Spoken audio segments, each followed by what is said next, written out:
In the previous lectures of Unit 4 till now, we have discussed corporate social responsibilities, and we have discussed the responsibility of the corporate towards the employees and towards the consumers and the community, and the corporate responsibility towards the business owner and inter-business organizations.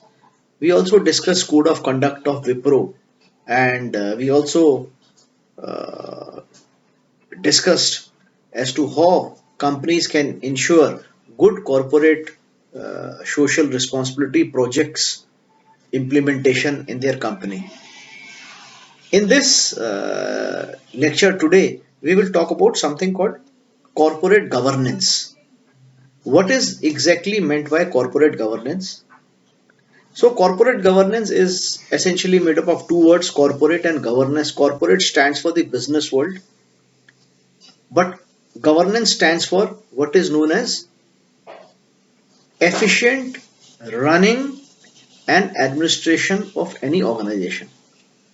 So, how should how should the business organization be governed or administered so that it is profitable,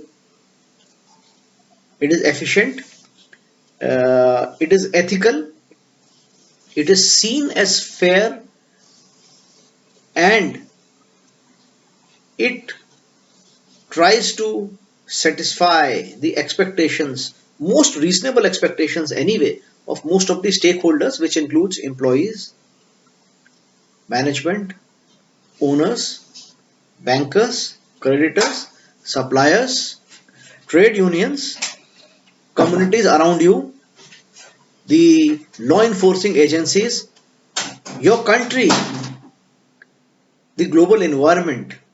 So these are all stakeholders. So, why this need for corporate governance arose? This is a new word. Sir Adrian Cadbury, he under his chairmanship, Sir Cadbury was the chairman of Cadbury and Schwab company, and in UK under him a committee was constituted by the equivalent of India's stock exchange. Because what was happening is in London at that time during the 60s, companies were announcing 60s, 70s, companies were announcing brilliant results in 1 year, and next year they were going downhill. There was a sudden decline. There was no corporate governance. The balance sheets were being fushed by companies. The results, the bookkeeping was indiscriminate. It was not in keeping with the law. All these things were happening. So Sir Adrian Cadbury, under him, a committee was constituted, and he came out with a number of suggestions. We will discuss this under principles of corporate governance. I will discuss unethical governance issues in India by corporates over several decades. And of course, if we know the problem, we must try to endeavor a solution. So we will discuss what is good corporate governance, how is good corporate governance achieved, and last but not the least, are there benefits of good corporate governance? Because you can say that corporate governance is good for stakeholders, but does it benefit the business itself, the business owners? Does it benefit that? So we will try to analyze that, and I would be in a position to prove to you that just like honesty is always the best policy, good corporate governance is always always the best thing, always the best thing. And not only does it give a good, clean, reputed, respectable image to the business entity, in the long run it is beneficial for the company and for all its stakeholders.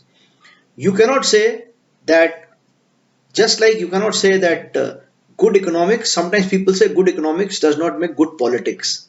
That is, people who follow the path of reforms and what have you, they don't win the elections. It is said, but we have seen it is not true. Inclusive economics makes good politics. Inclusive economics. So good corporate governance is like inclusive governance. It includes all stakeholders. So some people say that honesty is a good policy. Good looks good only on the paper, but believe me, if you uh, Embrace this approach. In the long run, you will be benefited, and good corporate governance equals to a good balance sheet. It is a proven fact. So let's see how this lecture will unfold, and I would be happy to receive any comments from you, and students can reach me if they have any query.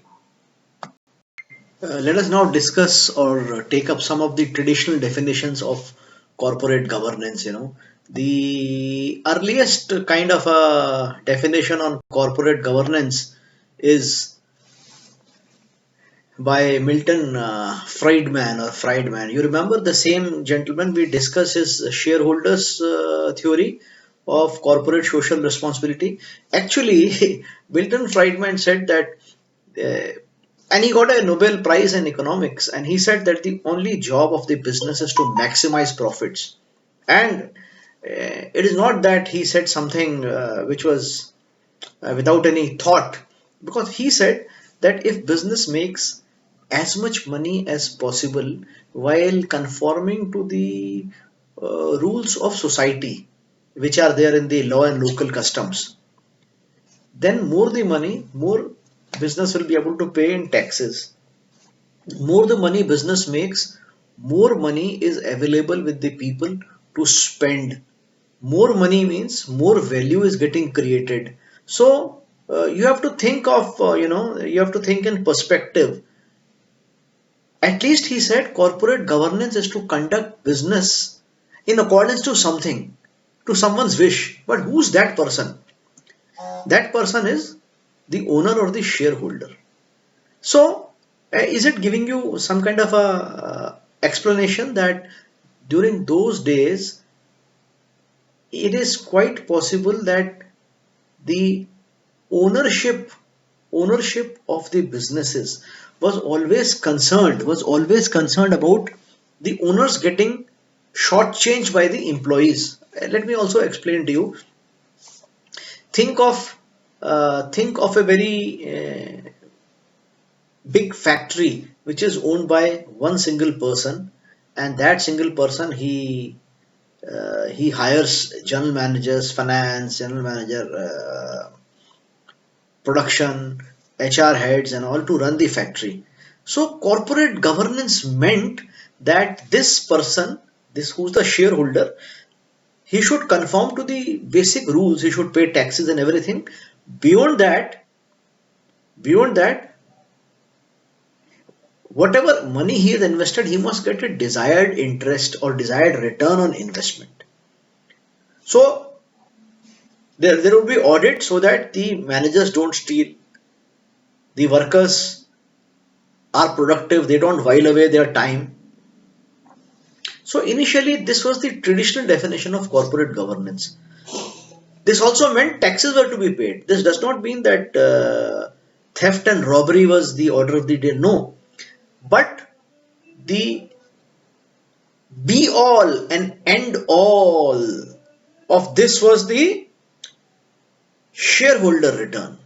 This was the traditional definition of corporate governance. So this definition is based on the economic concept of maximum value maximization that underpins the shareholder capitalism.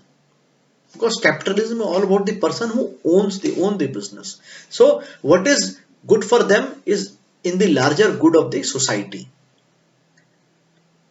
If you stop being cynical, think about it, that suppose India has got 10,000 companies. I'm just taking a hypothetical. Let's take an ecosystem of Indian economics in which there are 10,000 large companies exist, and let us say 1 million small companies exist. Suppose all the companies are doing well, no company is making a loss, and there is competition, and let us say the customers are happy. So in this kind of an ecosystem, what is the problem? All shareholders are paying, all businesses are paying taxes on time. They are paying wages to the employees. They are following all the laws of the land. So this is good corporate governance.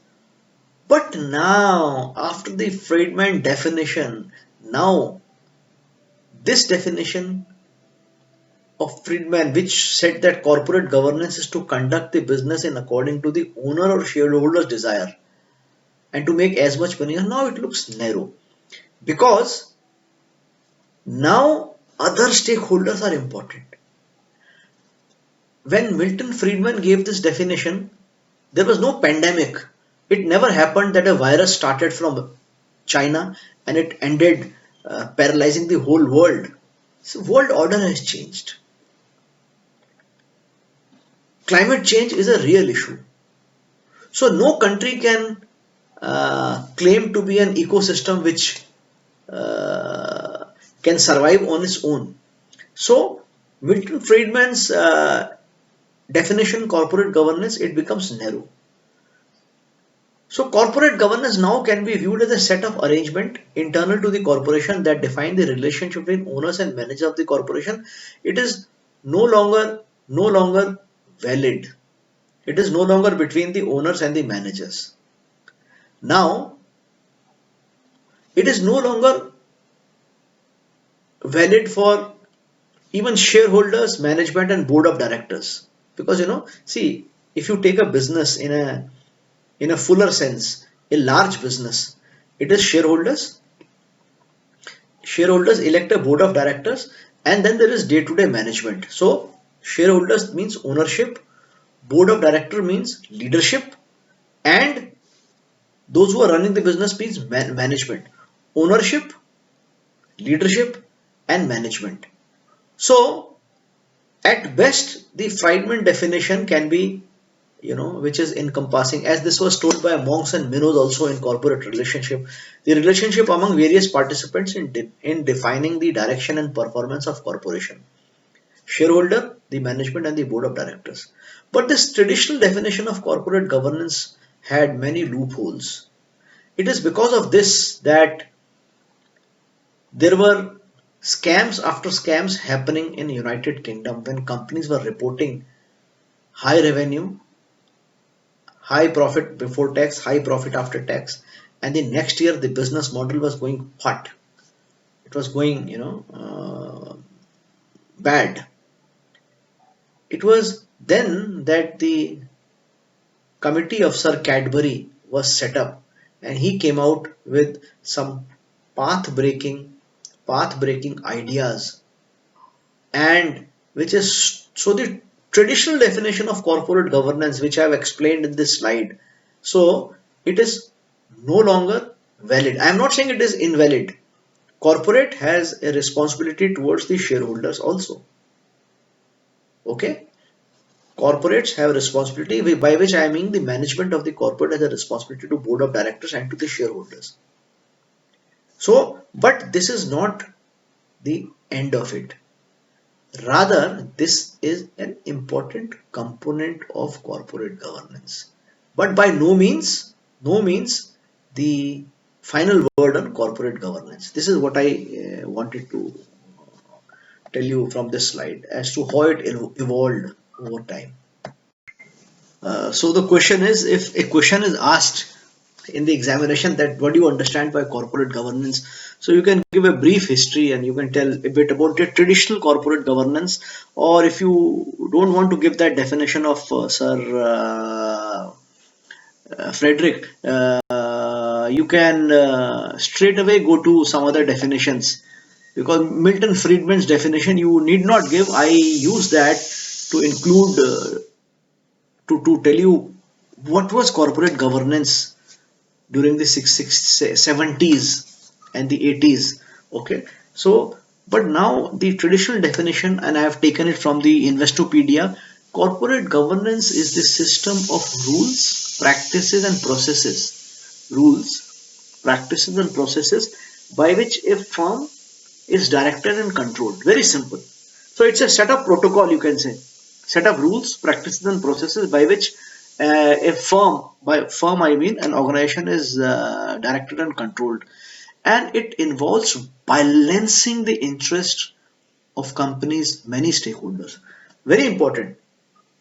Balancing the interest of many stakeholders such as shareholders, management, board, customers, suppliers, financiers, government, community.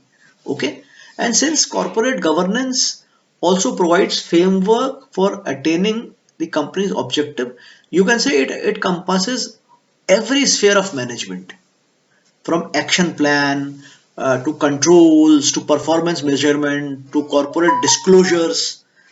What is meant by corporate disclosures? That is, whatever mandatory disclosures are to be made by the corporate, whether it is to the stock exchange or it is to the Ministry of Corporate Affairs or it is to the registrar of companies or to the shareholders, all these disclosures are made. So corporate governance is a very wide, it's a very wide thing. The definition given by World Bank, and I read it from the book by Professor Fernando, which is on Kindle. I have purchased it on Kindle Pearson India edition. From the standpoint, see, he says World Bank defines corporate governance from two perspectives. One is from the standpoint of the corporation and from the public policy perspective. So, what is from the standpoint? Standpoint means from the from the perspective or from the view of the corporation and the view of the public policy. So, view of the corporation is that the relations between the owners, management, board, and other shareholders, other stakeholders, employees, customers, they are all in sync. But this is the narrow perspective.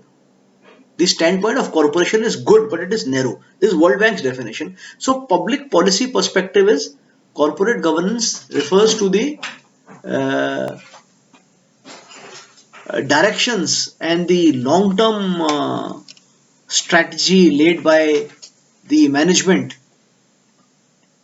in which there is accountability in the exercise of power and control over companies. The role of public policy is to discipline companies and at the same time to stimulate them so that their differences between private interest and social interests are minimized.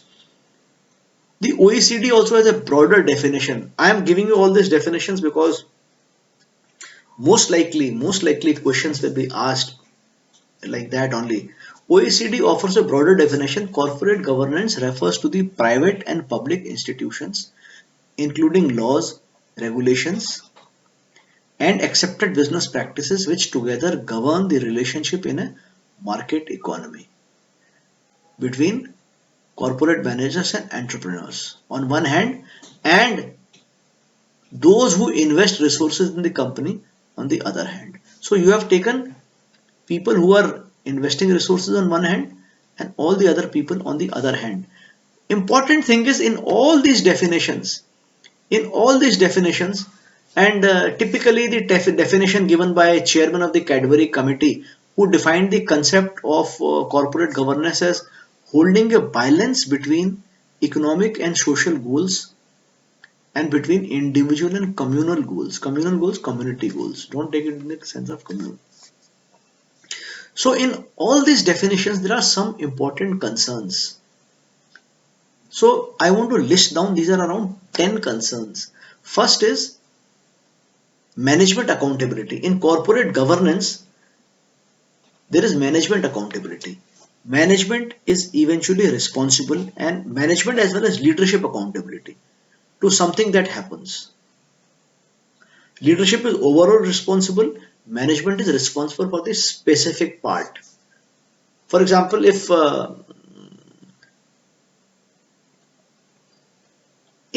the investment is made by a company diversifies into one particular project, that is a leadership accountability. And how that project is executed in time, not in time, if there is a cost overrun, that is management accountability. Second thing is providing adequate investments to the management. So it is the job of the leadership team, the ownership, to provide adequate investment to the management. Third is disciplining the management, disciplining in management and replacing the bad management. Very important step in corporate governance, but most people are shy of taking this step. They are shy of taking this step.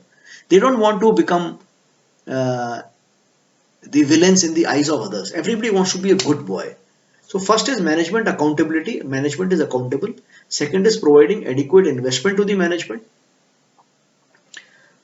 And third is disciplining and replacement of bad management. Fourth is enhancing corporate performance. Productivity has to be increased. Production has to be increased. Of course, reasonable profits have to be increased. Fifth point of corporate governance is transparency. Nothing should be under the carpet. What is your promotion policy? What is your recruitment policy? What is your purchase policy? What is your finance policy? What is your policy of giving discounts to various set of customers? Another concern is shareholder activism. See, there is growing shareholder activism. Today, in today's era, when there are ombudsmen in companies who can be and ombudsman is in like you say in banks there are ombudsmen. If you are not happy with the bank, you are not happy with the management, you could reason ombudsman, and this is all because of the changes in the Companies Act. So shareholder activism is something which no ownership or management can deny. Seventh point is corporate governance is about investor protection. The days of fly-by-night operators who floated an initial public offering and then collected cash and went away. Investors have to be protected. Minor shareholders have to be protected. Improving access to capital markets. What does it mean? That the corporate governance must ensure that a company is able to list a company in the stock exchange, and is able to get funds at the reduced rate, cheapest rate possible. Corporate governance also has to ensure it has to promote long-term investment. And last but not the least, corporate governance it has to encourage innovation. So I have given you in this the modern day definition of corporate governance and what are the important concerns of government in particular and society in general. So, governments are concerned about management accountability. Government is concerned about providing adequate investment to management. So, you will now, you would have now gained at least a minimum level or a minimum level understanding of corporate governance. I will explain further what are the cases of bad governance or absence of corporate governance in India and overseas as well. You will recall I had spoken about the lack of governance by some of the directors in Arthur Anderson and Goldman Sachs, who actually cheated on the faith which was reposed on those directors by these illustrious companies. Also spoke about Rajat Gupta's case and also spoke about Arthur Anderson's case, in which the corporate governance was uh, completely ignored, not only by the management and the leadership, but also by the auditors.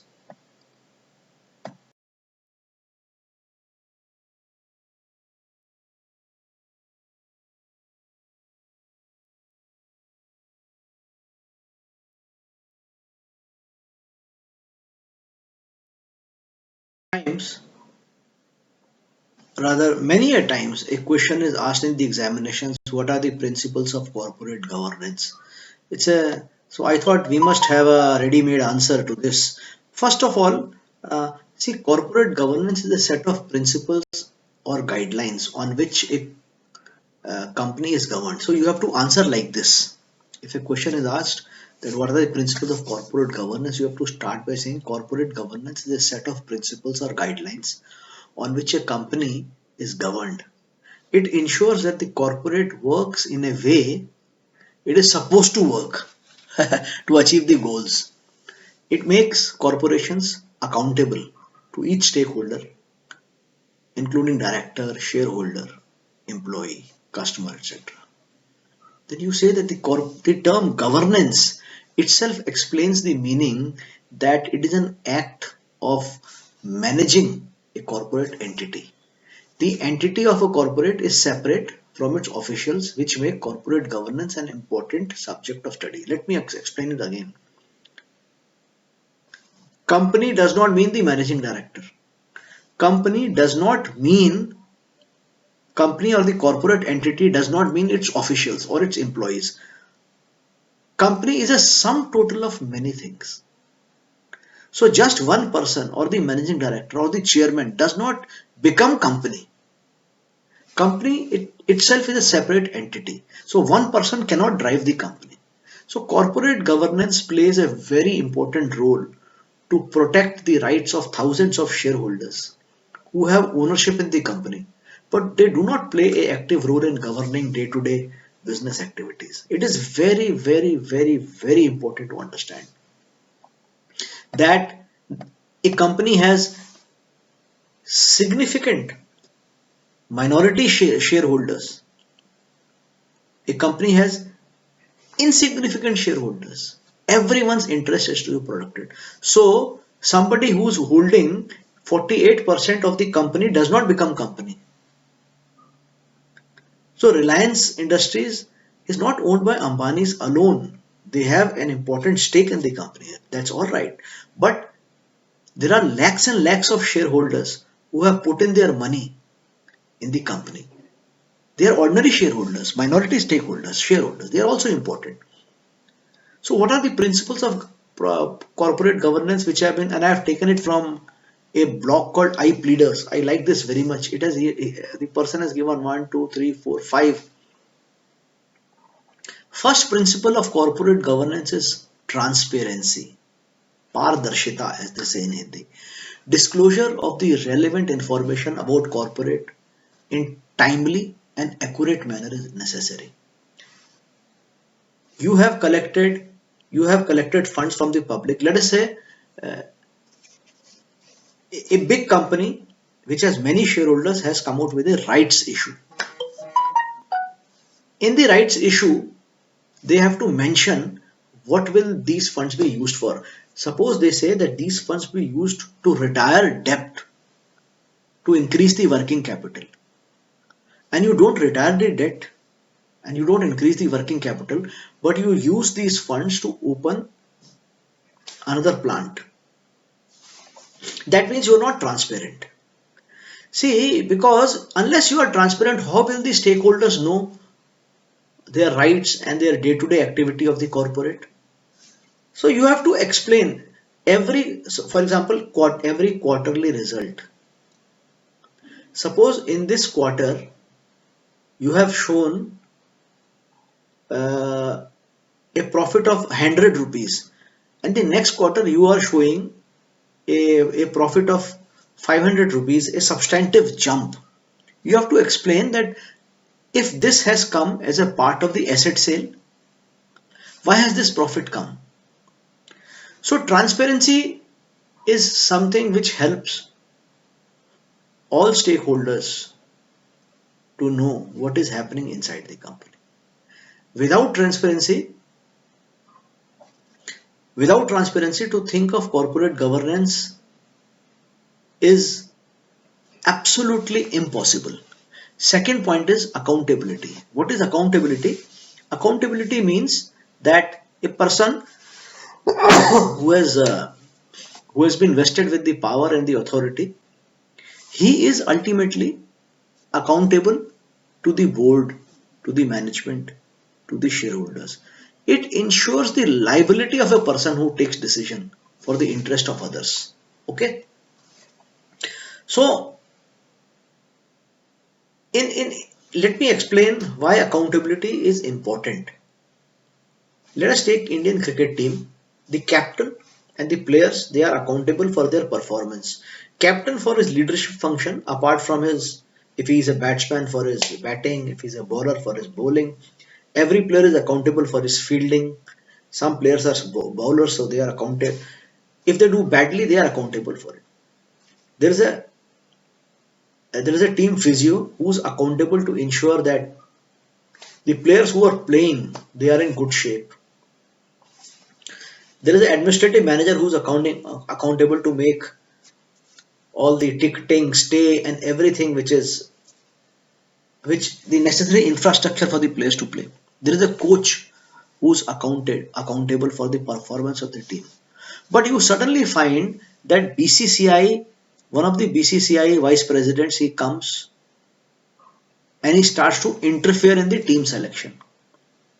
He's not accountable for team selection. There is a team of selectors. The selectors have selected a team. They have given 16, 18, 19 players to the coach and the captain. The coach and the captain are then accountable.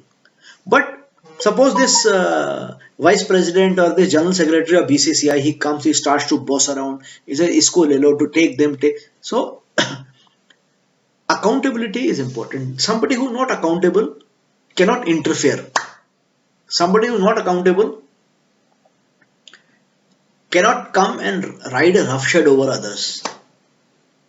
Transparency, accountability. Third point is independence. Independence of top manager is important for smooth functioning of corporate. Why have all the public sector corporates gone down the drain? Because lack of independence to the board. And then board members,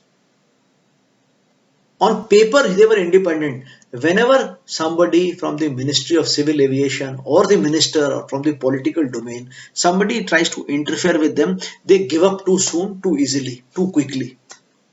Independence is very important. A board of directors must work without the interference of any interested party. So look at a public sector oil company.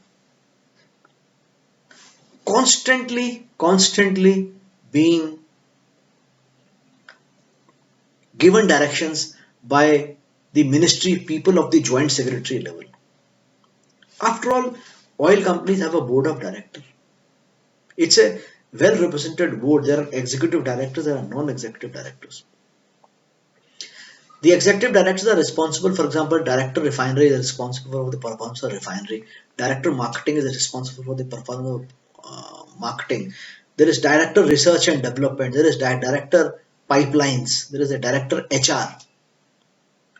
But you see, requests are coming from the ministry, transfer this person from here, this refinery to this refinery. Interference. Unless independence is given to the board of directors, and board of directors in turn gives independence to departmental divisional heads, corporate governance is not achieved. Corporate governance is not achieved. Let us take the case of a multinational company. Multinational company, the board headquarters in London, suppose it holds 52% share of a company in India. Indian company has a board, but they keep getting directors from London. Launch this product, drop this product, don't launch this product, go to this market, sack this distributor. This person should be the CFO. So if independence is not given, it will not result in corporate governance and it will not result in achievement of results. Fourth point is equity and fairness. Equity, corporate governance must ensure all shareholders, including minority shareholders, are carried along. See, equity and fairness as such, they are two cardinal principles of leading good life, leading a stress-free life. You cannot be seen to be partial to somebody and unfair to others. So if you are favoring one particular vendor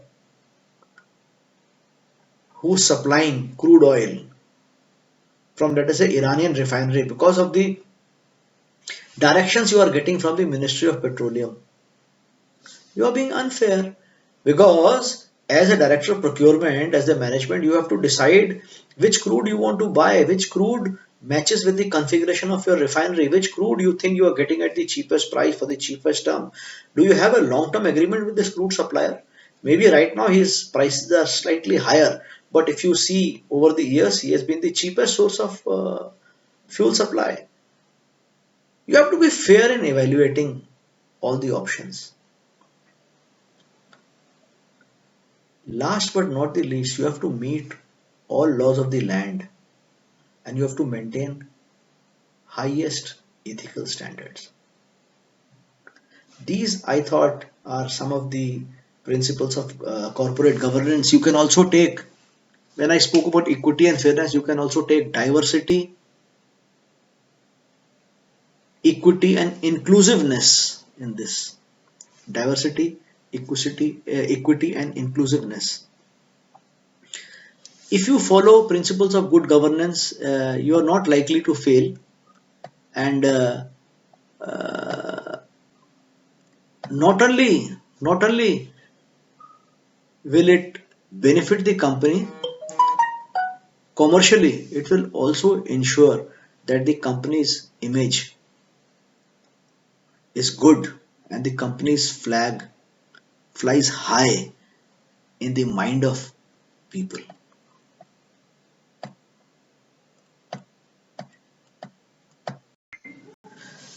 What are some of the unethical governance issues in India by companies over several decades?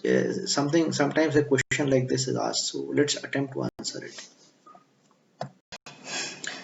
Earlier, before 1980s, when before the liberalization was introduced, industrial licenses were given by the ministries, and only some of the business houses used to pocket all those licenses. They will float some companies, and they will get all the licenses, industrial licenses, by conniving with the officials. And those days, production had capacity. The what today factories produced what the market demands or what the company sells. But earlier those days, whatever factories produced, the companies were able to sell. Earlier, many corporates used to import. They used to get import license, and they used to sell in India those products at a very high price to make quick profits. So second, third is illegally. Many corporates used to hold money abroad to meet expenses. See, if you are going on a foreign tour, you are not allowed to take more than a few dollars with you. So companies used to, illegally hold money abroad. How they used to do it? So if they're importing something, so from a party, so they will ask the party to over invoice it perhaps, and then they will pay the money, and whatever money is balance, the supplying party will keep in some account for the Indian party. So illegally holding money. Share price nomination, say share price manipulation by Indian brokers was very common. You have seen recently the movie The Scam during the 90s by Harshad Mehta, and after that by Ketan Parikh, the stockbroking scam, where share brokers in active participation with the business owners, they would manipulate prices. Many times Indian business houses used to get special concessions for business by bribing officials. Market price was controlled by forming cartels, cartelization, forming trusts. Antitrust policies are in place now. Cement manufacturing manufacturers association is notorious for controlling the market price, manipulating company funds for personal wealth. You find the entire Modipuram, Modi Nagar, that all the industries have dried up. Why they have dried up? One of the main reasons people say that because the ownership, hand in glove with the management, used to manipulate companies' funds, offer and divert companies' funds for personal wealth. Presenting fudged balance sheet, P&L statement, very common. Satyam scam, where they overstated profit by 3 to 4 times, and they were showing cash in the balance sheet when they did not have that much cash. Binami ownership of companies, shell companies. We have seen instances of a company with doing turnover of 100 crores, and the owners of the company are the drivers of the real owners who are living in a uh, dilapidated house in a in a chawl or some place. Pandering to the political bosses by public sector companies, PSU companies, arranging expensive gifts for the political bosses, because these public sector companies are owned by the government of India, and there is a lot of interference by the political leadership and the bureaucratic leadership. One unethical practice is outlandish compensation to owner managers without caring for companies' over financial health. Extraordinarily high salary to the owner management. Exploitation of resources without any care for conservation. Exploitation of employees by delaying their salary, not paying salary by seventh, not giving insurance and health benefit, not paying deducting income tax but not depositing the income tax. Exploitation of vendors and associates. Vested interest in vendor companies. You came across a case, a taped conversation wherein the owner of a company, a publicly listed company, owner means the one he had the chairman of the company. He is telling his friend that I am giving contract to such and such person because of you. Now you can go and demand your pound of flesh. Owner of a very big company, chairman of a very company, telling his friend, you go to such and such party and you tell him that I have given you the contract because you recommended to me. So you can collect your commission. Many times in a publicly listed company, the ownership will float another company, a vendor company, and they will force their procurement heads to buy from this very company at a higher price than the market price. So these are all unethical governance issues in India for several decades. So if a question is asked, then you can mention these points which I have enumerated here. So we come to the last slide of the day, that how is corporate governance then after all achieved? As I explained in the previous slides also, first is separation of ownership and management. Especially in large companies, especially in companies which have a good turnover, company which are listed, ownership is different, management is different. Management is mandated by the ownership that it is in this direction you have to go. Going in the right direction, that is the job of the management. And in that right direction, achieving the goal is the job of the management.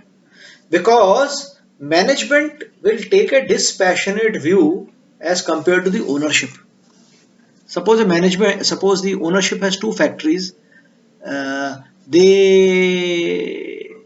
use the finished product of one factory as the raw material of another factory, but both managements are different. So A produces the finished product, which is the raw material for factory B. So when factory B has to procure raw material, if the owner is the same, I mean, it's an automatic thing. From factory A, it will go to factory B. But when management is not the same, the management of B will say, I will take raw material which is best suited for me and which is value for money for me, or maybe cheapest, or maybe best, whatever. That is number one, separation of ownership and management. Then there has to be clearly defined board rules. Board rules have to be defined. What is the job of the board? How long, how often board will meet? And the composition of the board must include must include independent directors. Independent directors are those directors who are not responsible for day-to-day management of the company, but they are there to review and to ensure that there is a corporate governance in place. Board of directors don't take salaries per se, same salaries as directors say. They take highly reduced salary or they will take a sitting fees. Then the board must set up board committees for important things. For example, you have to set up committees for directors and executive remuneration. You have to set up, the board has to decide who will be the who will be the auditors of the company. The board will decide what will be the reporting relationship of a company. I remember one company, one of the independent directors said that the chief auditor cannot report to the managing director because everything which happens in the company happens with the concurrence of the managing director. So the chief auditor should report directly to the board and he should even audit the managing director's department. So this is the role of board of director. Though they have to set up disclosures and audit systems. Are we reporting to, let us say, provident fund authorities on time? Are we depositing the provident fund on time? Do we have a fund for gratuity? Are we making provision for gratuity in our balance sheet? What is gratuity? Any employee who has served more than 5 years in a company, for each completed year, he gets 15 days salary if he chooses to resign after 5 years. So it's a gratuity is a liability to be paid by the liability on the company. So is there a fund for this liability, which is gratuity? Board must protect the shareholders' right and their meet their expectations. So this is how companies achieve corporate governance.